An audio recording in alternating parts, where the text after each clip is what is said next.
Imagine if the greatest writer in the English language had simply disappeared, not because he was forgotten, but because his words almost didn't survive. For years, William Shakespeare's plays were never gathered into a single book. They existed as loose manuscripts, scattered pages, actors' copies, memories. If just a few friends had made different choices after his death, Hamlet, Macbeth, Romeo and Juliet might have vanished forever. Millions of people would never have read them. Countless writers would never have been inspired. Even the English language would sound different than it does today. History often remembers the people who changed the world. It rarely reminds us how close the world came to losing them. By the end of this story, you won't simply know who William Shakespeare was. You'll understand why his words have survived when the kingdoms that surrounded him have long since disappeared. Because this isn't just the story of a playwright, it's the story of how one ordinary life changed the way humanity speaks, thinks, and understands itself. More than a playwright. When most people hear the name William Shakespeare, they think of famous plays, school textbooks, old theaters, difficult language, a writer from another time. But history suggests something far more remarkable. Shakespeare didn't invent new continents. He didn't lead great armies. He never ruled a nation. Yet today, centuries after his death, people still borrow his words to describe love, jealousy, ambition, grief, hope. Thousands of expressions used in everyday English can be traced back to him. His stories have crossed languages, cultures, religions, generations. Few kings have left behind a legacy that traveled so far. So the real question isn't why Shakespeare became famous. The real question is this: how could the son of a glovemaker, born in a quiet market town, create stories that still feel alive more than 400 years later? To answer that question, we have to begin long before there was William Shakespeare. We have to begin with England itself. Before history creates an extraordinary person, it often creates an extraordinary world. England was changing, and somewhere inside that changing world, a curious boy was about to be born. Chapter 1. England before Shakespeare. England, in the middle of the 16th century, was a nation on the edge of transformation. For generations, life had been guided by old traditions. The church shaped everyday life.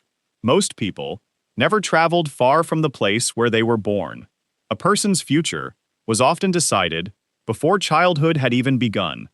But beneath that familiar world, something was changing. The Renaissance was spreading across Europe. New ideas crossed borders faster than ever before. Scholars began asking questions that earlier generations had rarely dared to ask. Artists looked beyond tradition. Explorers sailed toward unknown horizons. And books, once copied by hand, could now be printed by the thousands. Knowledge was no longer reserved for a privileged few. It had begun its long journey into ordinary hands. In 1558, a young queen named Elizabeth rose to the throne. Her reign would bring greater stability after years of political and religious conflict. Trade expanded, cities grew. The English language was changing. So was the confidence of a nation beginning to discover its own identity. History often remembers great individuals, but great individuals rarely appear by accident. They emerge when a changing world creates new questions waiting for someone to answer them. Perhaps genius isn't born into history. Perhaps history quietly prepares the stage long before the genius arrives. Far from the royal court and the busy streets of London lay a small market town called Stratford-upon-Avon. It was peaceful, modest, easy to overlook.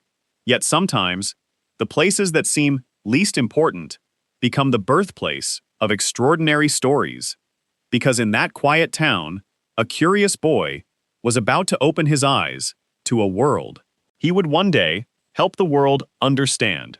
Before William Shakespeare learned to tell stories, he first learned to watch people. And in the quiet streets of Stratford, curiosity had already begun to shape the child who would later shape the imagination of the world. Chapter 2. A Curious Boy in Stratford. The story doesn't begin inside a palace or a great city. It begins in a quiet market town called Stratford-upon-Avon. Nestled beside the gentle river Avon, Stratford was small, fewer than 2,000 people called it home. Its streets were narrow, its houses built from timber and white plaster. Each morning, church bells echoed across the rooftops. Merchants unpacked their goods. Blacksmiths lit their fires. Children filled the dusty lanes with laughter. Life followed, a familiar rhythm, simple, predictable, yet beneath that quiet routine was an endless collection of human stories. William Shakespeare was born here in April 1564. His father, John Shakespeare, made fine leather gloves. He traded wool, served on the town council. For a time, the family enjoyed comfort and respect. His mother, Mary Arden, came from a farming family whose roots stretched deep into the English countryside. Together, they gave William two very different worlds, one filled with business, craftsmanship, and conversation, the other shaped by fields, seasons, and the quiet rhythms of nature. Neither parent could have imagined what their son would one day become. Like many children, William learned by watching.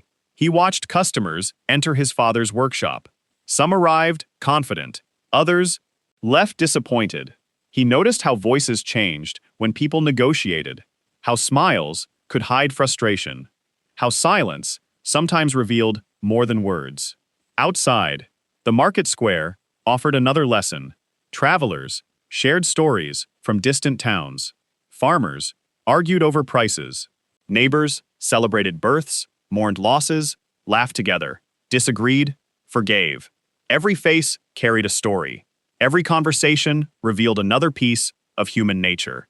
Without knowing it, William was already collecting characters. Several times each year, something extraordinary arrived in Stratford. Traveling theater companies. Their wagons rolled slowly into the town. Within hours, an empty square became a stage. Kings appeared, queens, soldiers, fools, villains. Entire worlds came alive through nothing more than words, costumes, and imagination. The audience laughed, fell silent, gasped together. Young William watched everything. Not only the actors, but the people watching them. When did they laugh? Why did they cry? What made an entire crowd hold its breath at the same moment? Perhaps those questions never really left him. History often celebrates intelligence, but curiosity is something quieter. It begins with noticing what others walk past, a gesture, a pause, a look across a crowded room. Great storytellers rarely invent human nature. They recognize it. Long before Shakespeare learned how to write beautiful sentences, he learned how to observe ordinary people. And perhaps that became his greatest education. Years later, his plays would introduce kings, lovers, traitors, dreamers, and fools. Their names would become famous, but their emotions had first been discovered in the streets of a small town where an ordinary boy spent his childhood simply watching the world. History didn't shape William Shakespeare through extraordinary events. It shaped him through ordinary moments, noticed extraordinarily well. Observation gave William questions. School would give him language. Soon, inside the king's new school, he would discover that books could preserve ideas for centuries. But he was about to learn that knowledge alone could never explain the human heart.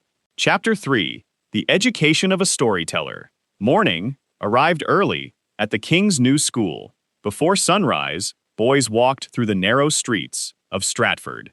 The schoolroom was simple, wooden benches, stone walls, tall windows that let in cold winter light. There were no colorful books, no comfortable desks, no easy lessons. Education was serious work, and every day began the same way. The students read Latin, copied grammar, memorized long passages, repeated them again and again. Mistakes were corrected without hesitation. The teachers believed discipline created excellence. To many boys, the lessons felt endless. Words, rules, exercises, hours passed, one sentence at a time. For William, something different was happening. Every page opened another world. He discovered the poetry of Ovid, the tragedies of Seneca, the speeches of Cicero, the histories of Plutarch. These writers had lived more than 1,000 years earlier, yet somehow their voices still reached a classroom in Stratford. Perhaps that was the first miracle books ever revealed. A human voice could outlive a human life. But William wasn't only reading their words, he was following their questions. Why does ambition destroy good people?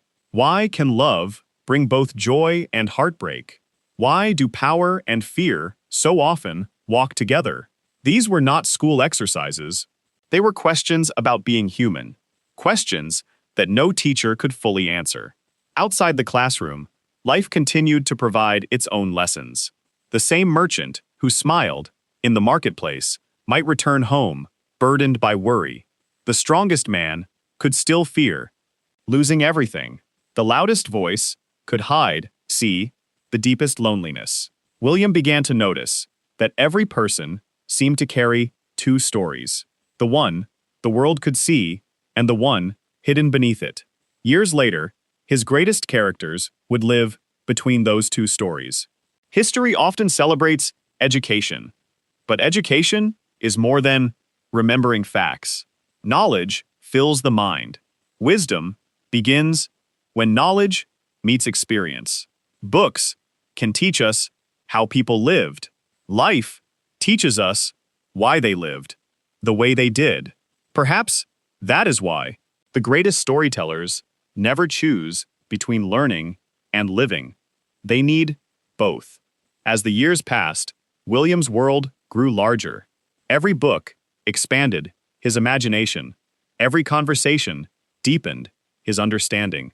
Without realizing it, he was gathering the two things every storyteller needs: words to give shape to ideas, and people to give those words a heartbeat. Looking back, it is tempting to imagine that Shakespeare became Shakespeare because he read the right books. History suggests something richer. Books gave him a language. Life gave him a reason to use it. For a time, the future seemed certain: a respected family, a good education, a promising beginning. But history rarely follows the path we expect. Soon, William Shakespeare would leave behind the quiet certainty of childhood, love, responsibility, loss, and one of history's greatest mysteries was about to begin: the years that would transform an observant boy into a storyteller. Chapter 4: Love, Responsibility, and the Lost Years. For a time, William's life followed the quiet rhythm of Stratford. School ended. Books gave way to responsibility. The future must have seemed predictable. Perhaps he would join his father's business. Perhaps he would build a life not very different from those around him. History often feels certain until suddenly it doesn't. By the early 1580s, the Shakespeare family was changing. John Shakespeare, once respected as a successful tradesman, began to struggle. Business declined. Financial pressures grew heavier. Public records show that he gradually withdrew from civic duties, and his influence within Stratford began to fade. For William, childhood was quietly ending, not with one dramatic event, but with the slow arrival of adult reality. At just 18 years old, William Shakespeare married Anne Hathaway. She was older by several years. Within months, Their first child, Susanna, was born.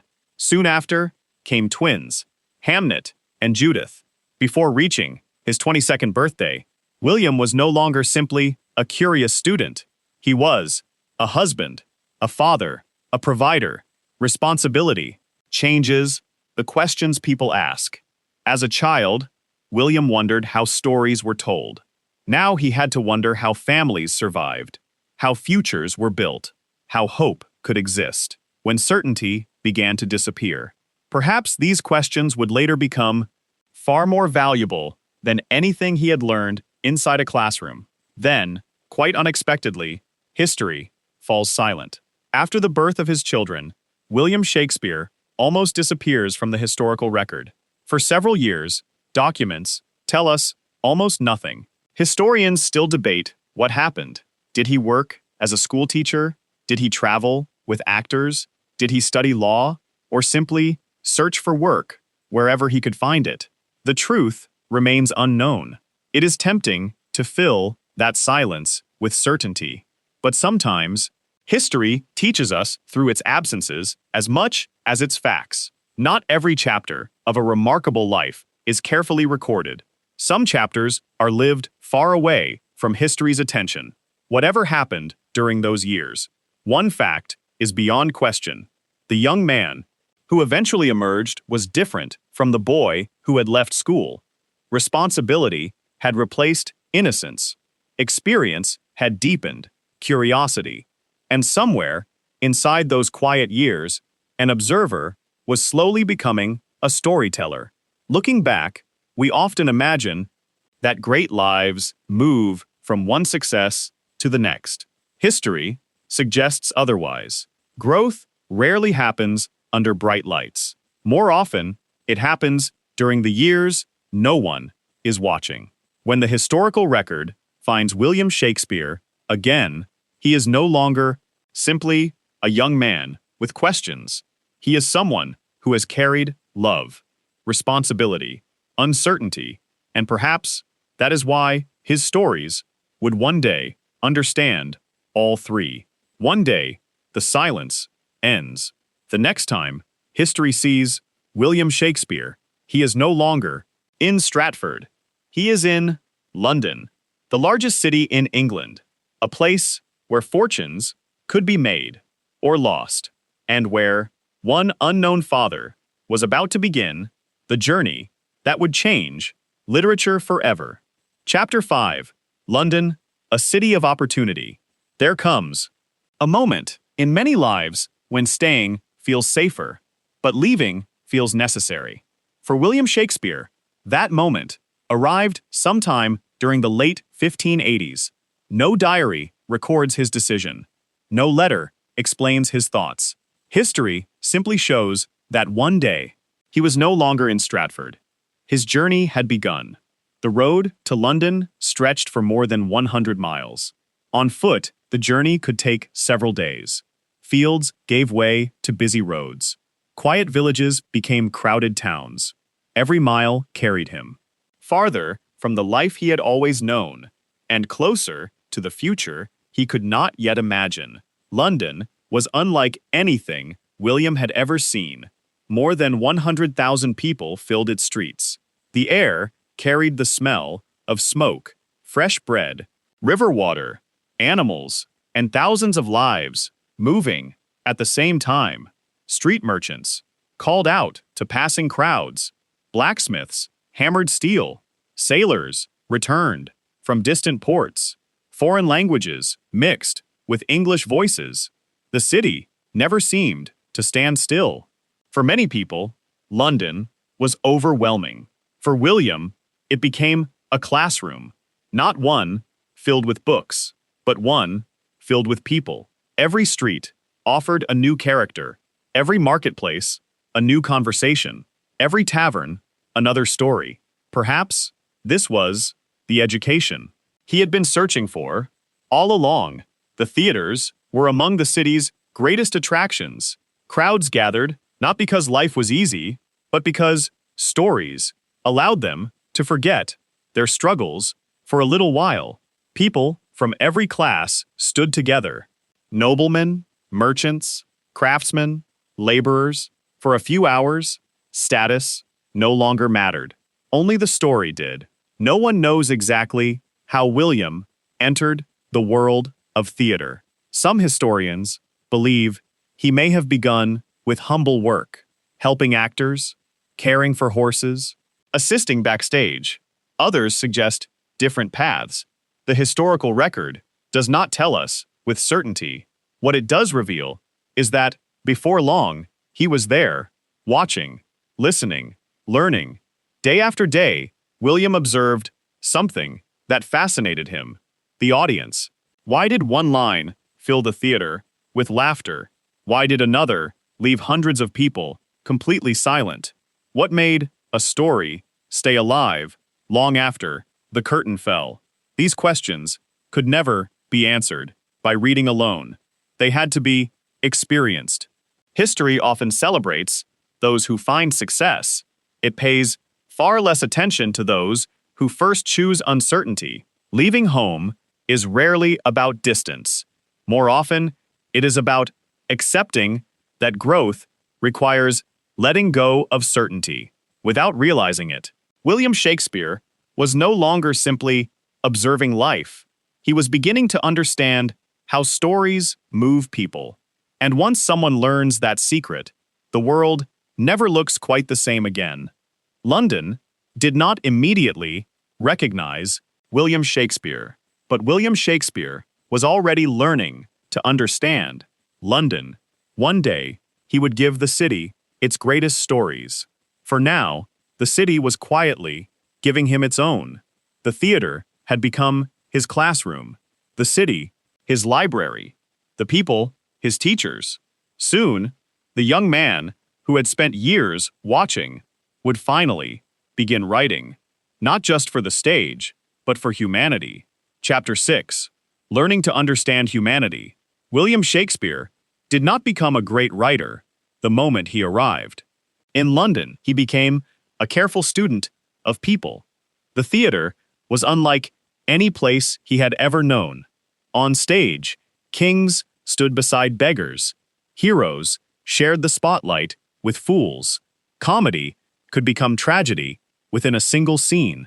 And every night, a different audience reacted in a different way. William watched more than the actors. He watched the crowd. A joke that delighted one audience might fall silent the next. A speech that seemed ordinary could suddenly move hundreds to tears. Slowly, he began to understand that stories were not only written, they were experienced.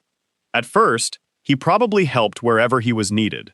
The historical record does not tell us exactly how his career began, but before long, his talent became impossible to ignore. He revised older plays, improved dialogue, strengthened scenes, and eventually, he began writing stories of his own. London itself became his greatest teacher. Every morning, the streets offered new faces. Merchants argued over business. Lawyers debated justice. Sailors returned with stories from distant seas.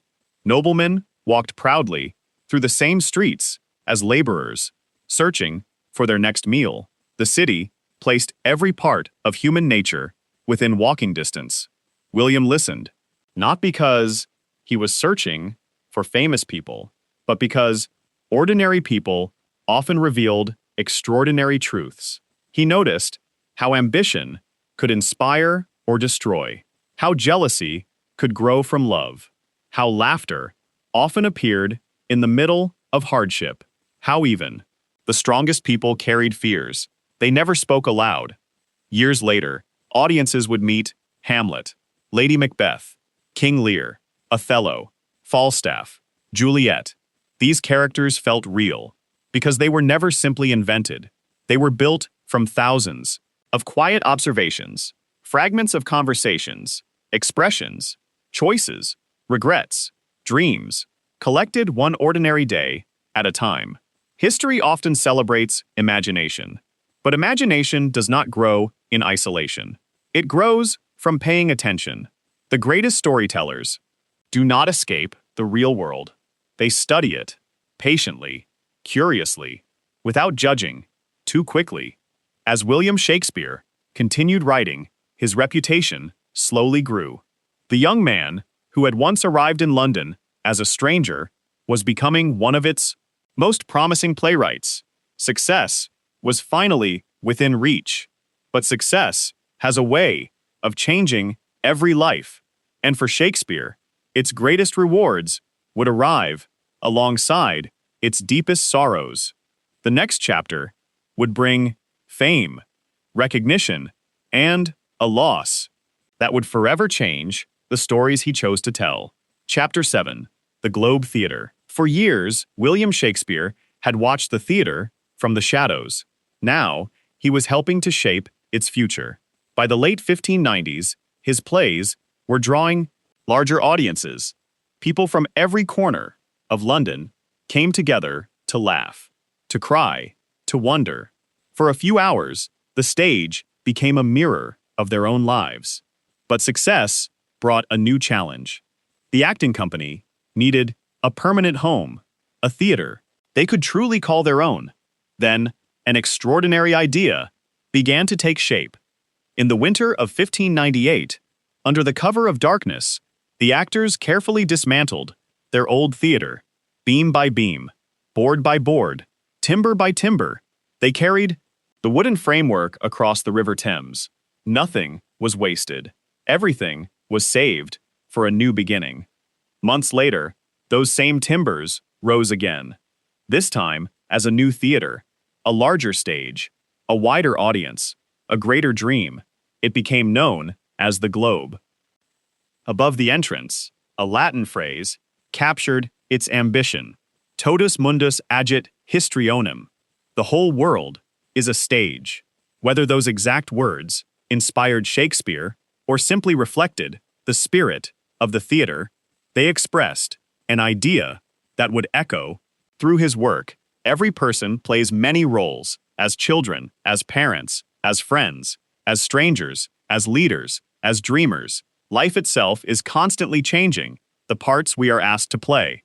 Unlike many writers of his time, William Shakespeare was not only a playwright, he was also a shareholder in the Globe Theatre. Its success became his success. For the first time, his future depended not only on imagination, but on every audience that filled the theater. Each performance was a conversation. If the crowd laughed, the actors felt it immediately.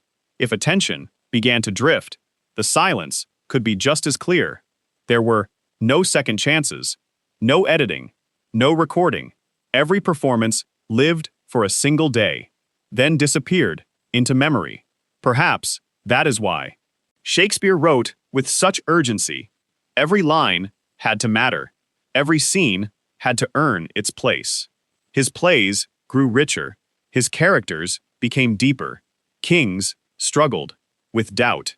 Villains revealed unexpected humanity.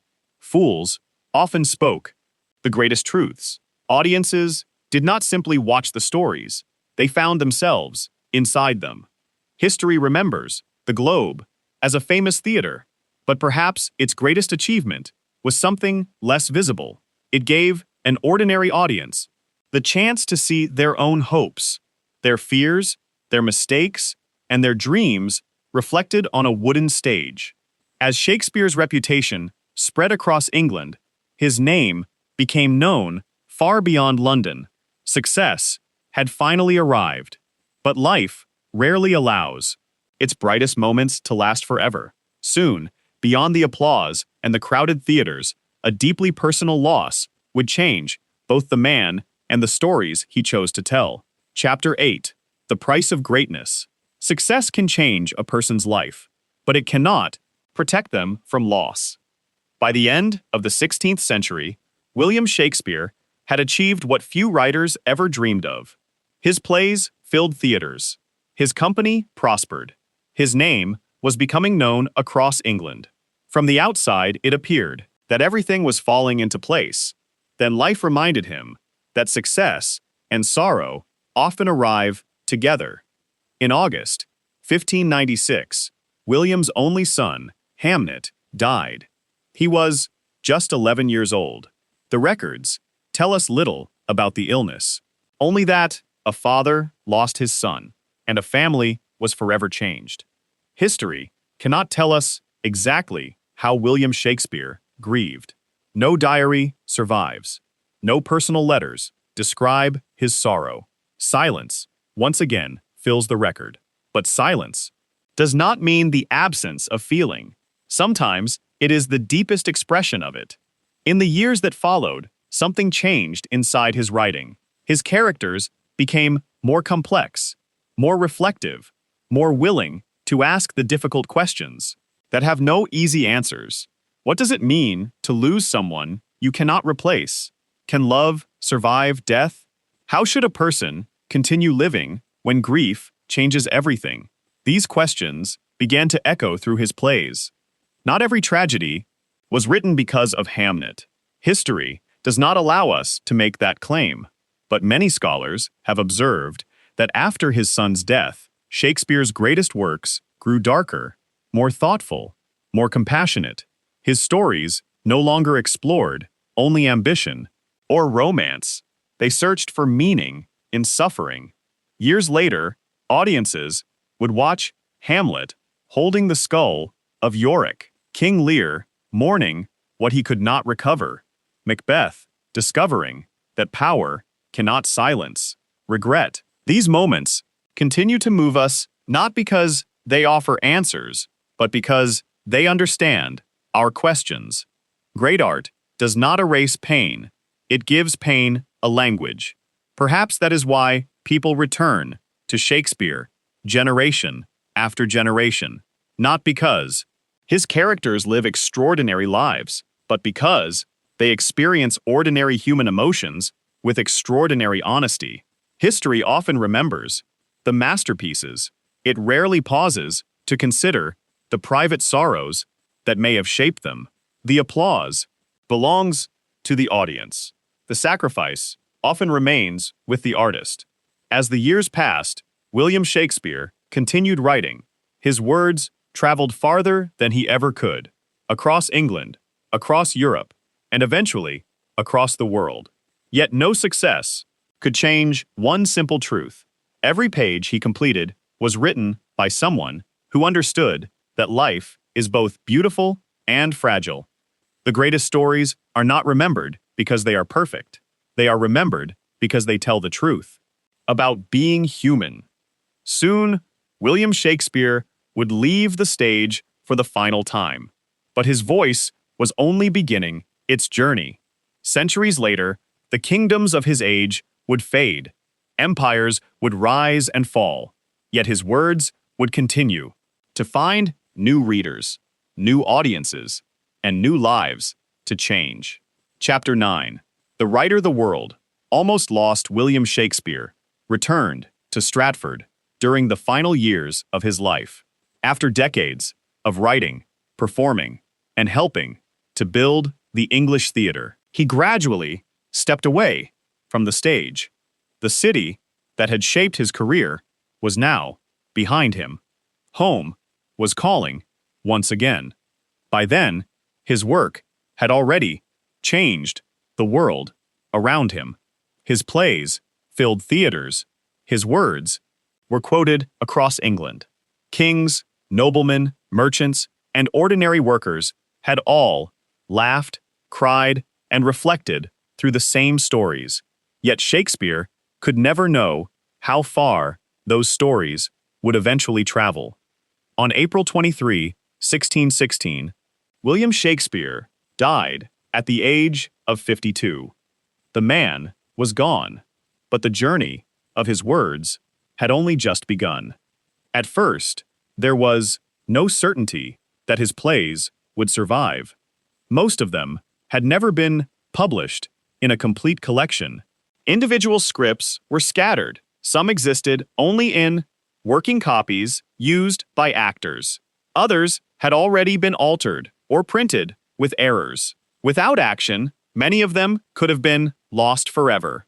7 years after Shakespeare's death, two of his closest friends, John Hemingis and Henry Condell, made an extraordinary decision. Both had worked beside him for years. They understood what others had not yet realized. These plays were more than entertainment. They were a record of something deeply human. Together, they gathered as many manuscripts as they could find. They searched through old scripts, compared versions, corrected mistakes, recovered plays that otherwise might have disappeared. The task was enormous, but they refused to let their friend's voice fade into silence. In 1623, their work was published as the First Folio, 36 plays bound together in a single volume. Without it, scholars believe nearly half of Shakespeare's plays, including Macbeth, Twelfth Night, Julius Caesar, and The Tempest, might never have reached us. Sometimes, history changes, not because someone creates something extraordinary, but because someone chooses to preserve it. History often celebrates the genius who writes the masterpiece. It speaks less often about the friends who protect it. Great ideas rarely survive through talent alone. They survive because someone believes they are worth saving. Perhaps that is one of history's quietest lessons. No legacy belongs to one person.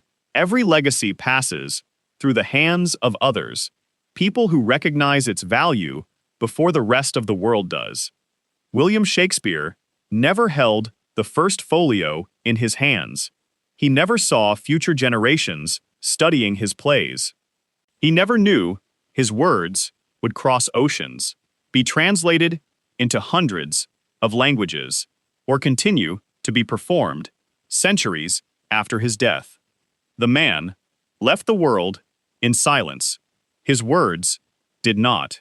Soon, those words would outlive the kingdom that first heard them. They would survive wars, empires, revolutions, and time itself. Because some voices do not disappear when a life ends. They simply find new generations willing to listen. Chapter 10, Words Outlive Power. History is filled with powerful people, kings who ruled vast kingdoms, generals who commanded great armies, leaders whose names once inspired fear across continents. Many believed their power would last forever. It didn't. Kingdoms rise. Kingdoms fall. Borders change. Palaces become ruins. Even the mightiest empires eventually become chapters in history books. Time has a way of humbling every throne. Yet something remarkable happened to the words of William Shakespeare. They did not remain in 17th century England. They traveled across Europe, across oceans, across centuries. Today, his plays have been translated into more than 100 languages, performed on every continent, read by millions of people who live in worlds he could never have imagined. His influence reaches beyond the theater. Writers, poets, filmmakers, composers, teachers, scientists, presidents, and ordinary people have all borrowed his words, sometimes without even realizing it. Expressions that feel completely natural were first written by Shakespeare. His language quietly became part of our own. But perhaps his greatest legacy is not the words themselves.